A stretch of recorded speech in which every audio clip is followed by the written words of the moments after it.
Congratulations and all the best. And thank you hero thank గారు, you. మీరు అంటే ఇప్పుడు చెప్పారు కదా ఇలా శ్రీహరి గారు రిలేటివ్ అని చెప్పి అని. అంటే ఒక్కొక్కసారి ఇది చెప్పుకోవడం యూజ్ అవుతుందని అనుకుంటున్నారా, లేదా చెప్పకుండా ఇలా కెరీర్ పరంగా ఇంప్రూవ్ అవుతుంది అని అనుకుంటున్నారా? అంటే మీరు చేసే క్యారెక్టర్స్ వల్లే it will be go on అని అనుకుంటున్నారా? లైక్ చెప్పడం వల్ల ఏంటి యూస్, చెప్పకపోవడం వల్ల ఏంటి యూస్ అని? అంటే నేను అంటే నేను గట్టిగా నమ్మేది ఏంటంటే, ఒక యాక్టర్కి ఆ టాలెంట్ ఉందని ఆ యాక్టరే నమ్మితే తను ఏం చెప్పకపోయినా తన వే ఫైండ్ చేసుకొని వెళ్ళిపోతాడు అని గట్టిగా నమ్ముతాను. సో నేను ఆ వేలోనే వెళ్తున్నాను. అంటే ఏదో పెద్దనాన్నని డిస్రెస్పెక్ట్ చేద్దామని అలా ఏం కాదు. నాకు నా నా పర్సనల్ ఫీలింగ్ ఏంటంటే, ఆయన పేరు వాడుకొని వెళ్తే అదొక విధంగా డిస్రెస్పెక్ట్ చేస్తున్నట్టు ఉంటుంది. నేను ఇప్పుడు ఈ సినిమా చేయగలిగాను, ఇప్పుడు ఇంకొక సినిమా చేస్తున్నాను దీని తర్వాత. సో ఇవన్నీ ఆయన పైన నుంచి చూస్తున్నారు, చాలా హ్యాపీగా ఫీల్ అవుతున్నారు. అదే నేను నమ్ముతున్నాను. మీకు మగధీరలో శ్రీహరి గారి డైలాగ్ గుర్తుందా? ఇప్పుడు చెప్పాలి, అదే గుర్తుందా? భైరవ మళ్ళీ పుట్టాడు అంటారు కదా. సో ఈ మూవీ తర్వాత ఒక మంచి యాక్టర్ పుట్టాడు అని అనాలి. Yeah, congrats. Thank you. Dhanush గారు, ఆనంద్, ఈ మూవీ మీకు ఫస్ట్ డెబ్యూ మూవీ కదండి. యా. సో ఇందాక మీరు చెప్పినప్పుడు డైరెక్టర్ గారు మీకు స్టోరీ చెప్పినప్పుడు మెయిన్ లీడ్ అనుకున్నాను, కానీ నాకు మెయిన్ క్యారెక్టర్ హీరో అయింది అన్నారు. సో అప్పుడు ఏమైనా వెనకాల వద్దనుకున్నారా, లేకపోతే కంటిన్యూ అంటే ఒక క్యారెక్టర్గా వెళ్దాం అనుకున్నారా, లేదా హీరో మెయిన్ లీడ్ అయితేనే చేద్దామని ఫిక్స్ అయ్యారా?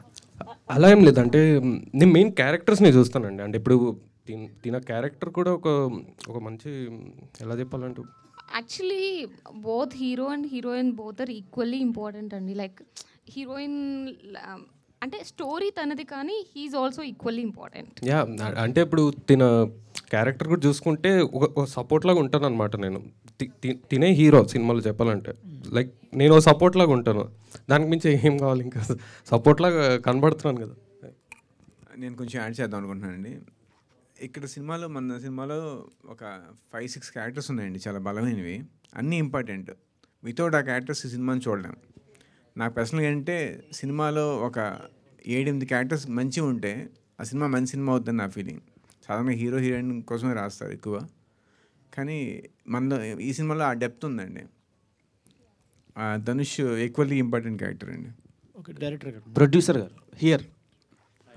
గారు చెప్పండి. ఫస్ట్ ఆఫ్ ఆల్ ప్రొడ్యూస్ చేయడమే ఒక కరేజ్ ఉండాలి. అలాంటిది ఇలాంటి తంత్ర లాంటి సినిమాలు తీయడానికి కొంచెం ఇబ్బందిగా ఉంటుంది. అంటే డెబ్యూ ప్రాజెక్ట్ అనుకుంటున్నా. డెబ్యూ కాదు, నేను చేశాను చాలా ఫిలిమ్స్. ఓకే. సో ఇప్పుడు యాక్చువల్లీ ప్రొడ్యూసర్స్ నా ఫ్రెండ్స్ ఉన్నారు, నరేష్ గారు అండ్ రవి గారు. సో నేను కో ప్రొడ్యూసింగ్ చేస్తే ఎడ్యుకేషన్ చేశాను. సో మనకి ఏంటంటే, ఒక ప్రొడ్యూసర్కి ఏంటంటే కథ నచ్చాలండి. కథ నచ్చిన తర్వాత మనం ఛాలెంజింగ్గా తీసుకోవడానికి ప్రొడ్యూసర్ ఇప్పుడు ముందుకు వస్తారు. ఎందుకంటే వేరే బిజినెస్లు కాదు కదా, ప్రొడక్షన్ హౌస్ ఇది. అవును. చంద్రముఖి తర్వాతలా రజనీకాంత్ గారు చాలా టెంపుల్స్కి, హిమాలయస్కి వెళ్ళారు. అంటే కొన్ని స్పిరిచువల్గా కొంచెం స్ట్రాంగ్ ఉండాలండి, పాజిటివ్ వైబ్స్ కోసం. సో ఈ సినిమా అయిన తర్వాత కూడా మీరు వెళ్ళారంట, నిజమేనా? టెంపుల్స్కి అట్లా వెళ్ళదండి. యాక్చువల్గా ఇది టెంపుల్స్ తాంత్రికత్వం కదా, వెళ్తే సమాధులకో శ్మశానాలకో వెళ్ళాలి. సో వాటికి అంత డేర్ లేదు మాకు, కాబట్టి లైవ్లీ చూసాం మేము.